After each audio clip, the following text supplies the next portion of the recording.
नमस्कार दोस्तों, स्वागत है आपके अपने YouTube चैनल यम्मी वाला पर।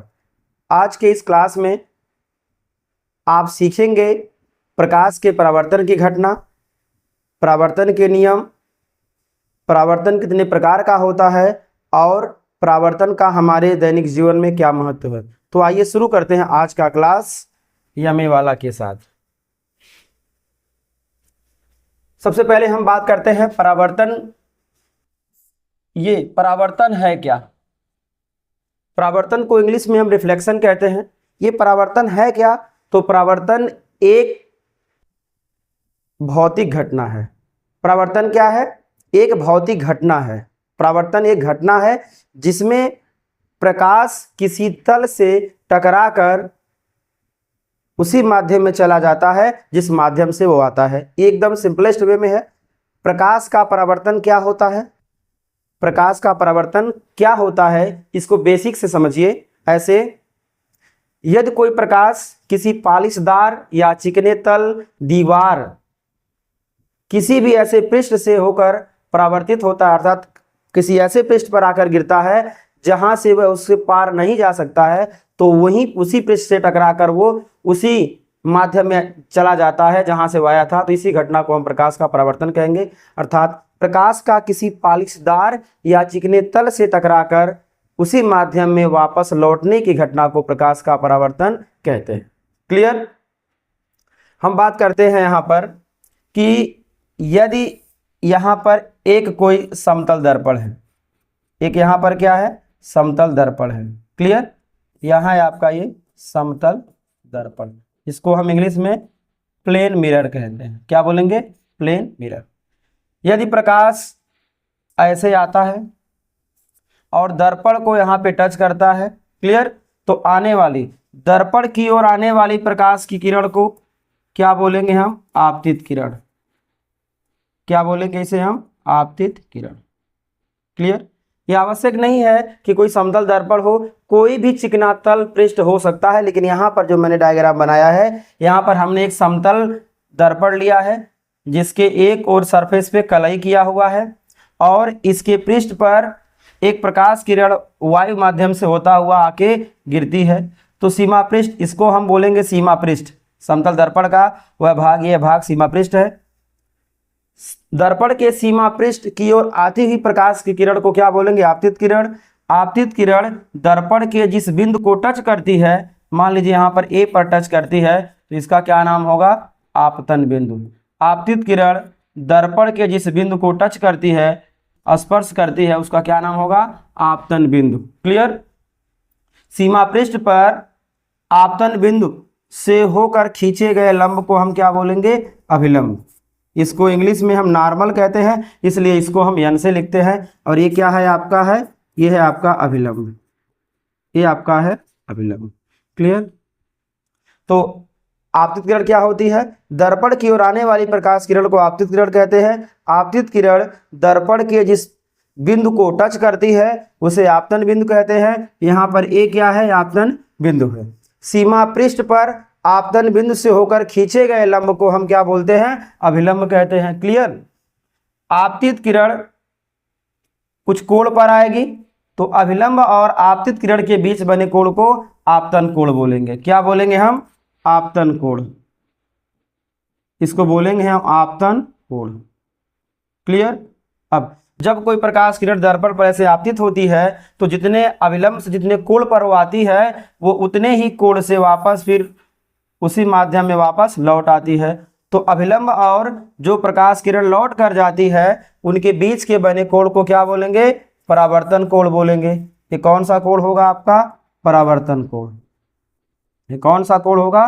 परावर्तन कोण होगा। ठीक? और जो प्रकाश किरण परावर्तित होकर जाती है दर्पण से, उसे क्या बोलेंगे हम? परावर्तित किरण। क्या बोलेंगे उसे हम? परावर्तित किरण। क्लियर? अब हम बात करते हैं, एक बार फिर से समझिए ध्यान से।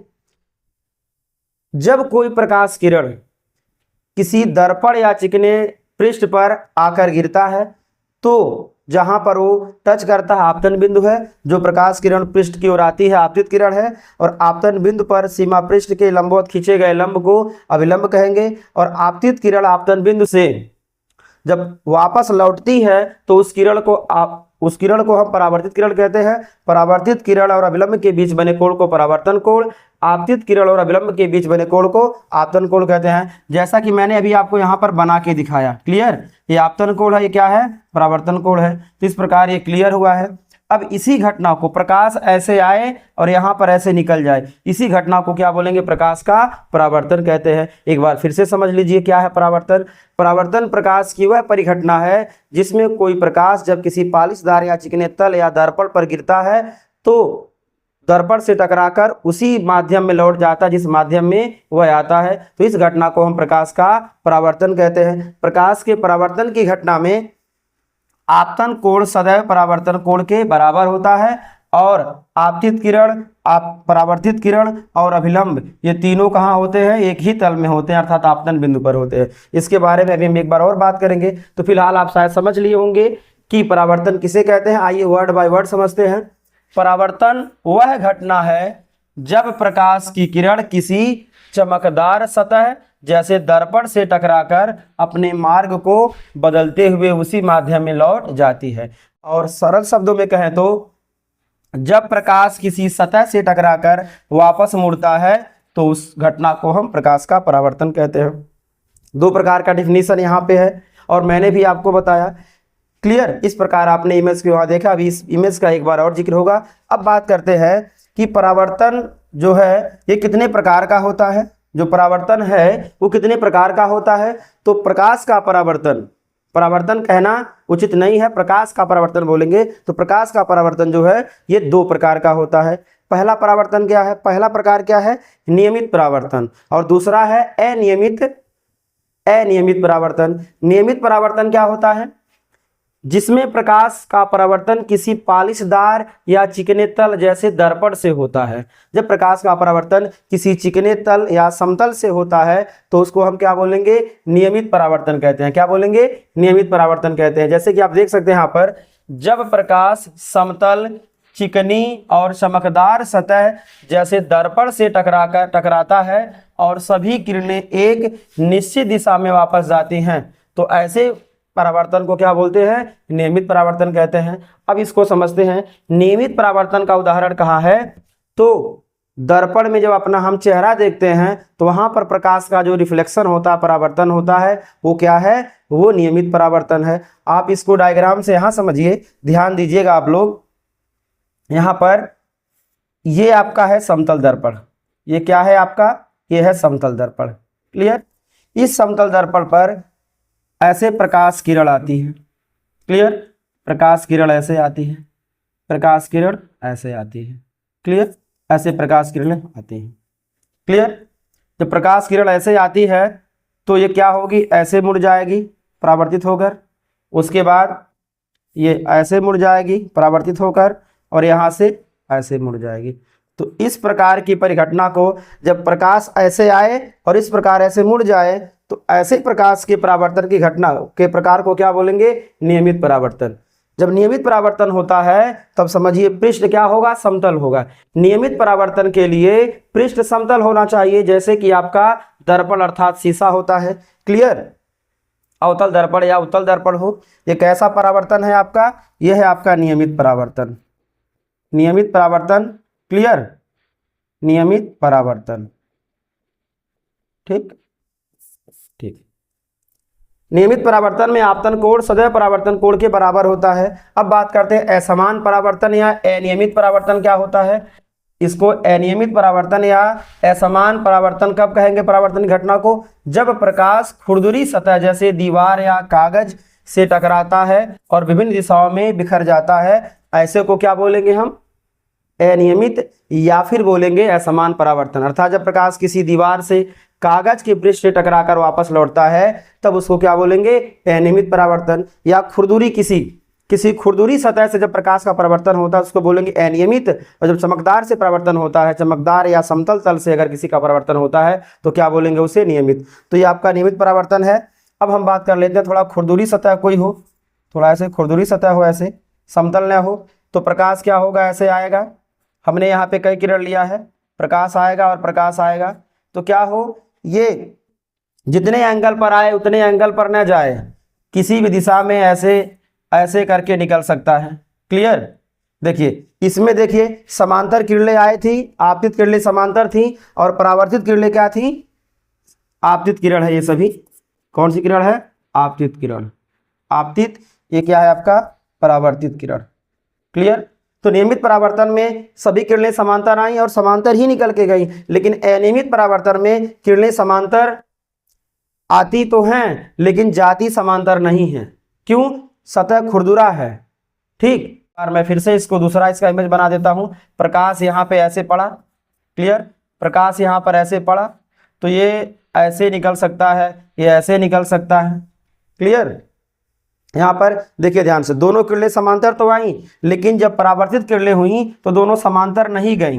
दोनों किरणें क्या हुई, समांतर नहीं गई। यदि ऐसा होता है कि किरणें समांतर आए लेकिन वापस परावर्तित होकर समांतर नहीं जाएं तो इसको क्या बोलेंगे हम, असमान परावर्तन या अनियमित परावर्तन। तो शायद आप समझ गए होंगे, नियमित परावर्तन समतल से होगा जो समान पृष्ठ वाला होगा, खुरदुरा न हो, और अनियमित परावर्तन खुरदुरे तल से होता है, जैसे दीवार के पृष्ठ से, कागज के पृष्ठ से इत्यादि। क्लियर। तो आप समझ लिए होंगे परावर्तन दो प्रकार का कैसे कैसे होता है। अब आइए हम बात करते हैं प्रकाश के परावर्तन का महत्व क्या है। तो इसका महत्व क्या है, आइए वन बाय वन करके देखते हैं। ध्यान से सुनिए और समझिएगा। पहला इसका है, पहला महत्व क्या है, हम चीजों को देख सकते हैं क्योंकि वस्तुएं प्रकाश को परावर्तित करती है। तो सबसे बड़ी बात यह है कि प्रकाश के परावर्तन की घटना के कारण ही दुनिया की कोई भी वस्तु हमें दिखाई देती है। क्लियर। प्रकाश के परावर्तन के कारण ही हमें दुनिया की कोई भी वस्तु दिखाई देती है।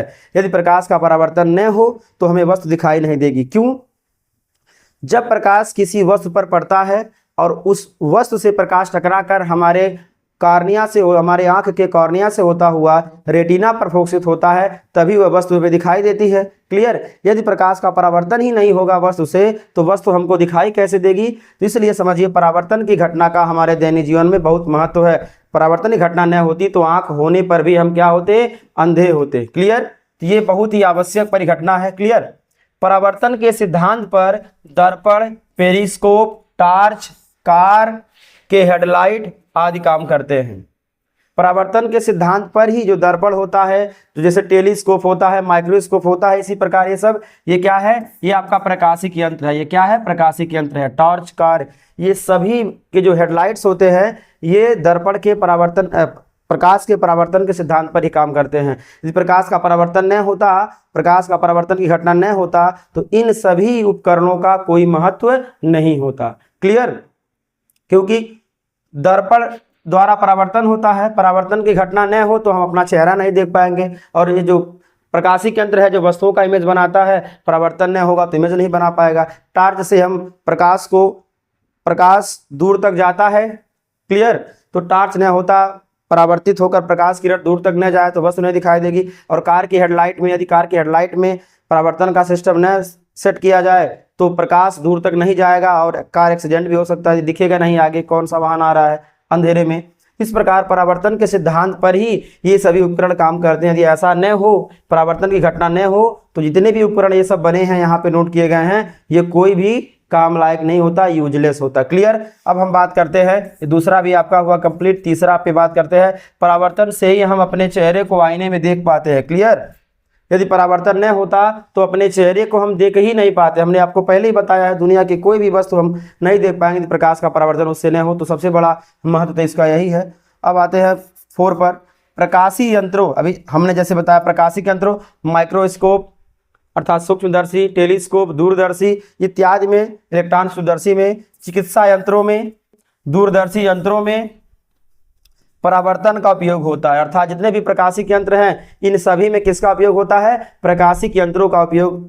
प्रकाशिक यंत्रों में प्रकाश के परावर्तन के नियमों का, प्रकाश के परावर्तन की घटना का उपयोग होता है। मोबाइल फोन में भी यही काम होता है।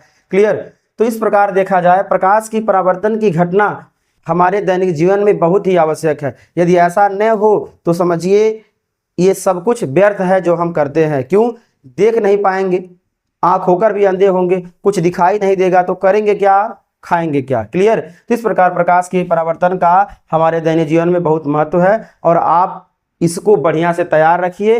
प्रकाश का परावर्तन किसे कहते हैं, कितने प्रकार का होता है और इसका महत्व क्या है। क्लियर। तो महत्व शायद आपको समझ में आया कि प्रकाश का हमारे दैनिक जीवन में बड़ी महत्व है। प्रकाश का है ही, प्रकाश के परावर्तन की घटना का महत्व, क्योंकि प्रकाश होकर भी हमारे काम नहीं आएगा। कब? जब तक प्रकाश का परावर्तन नहीं होगा। क्लियर।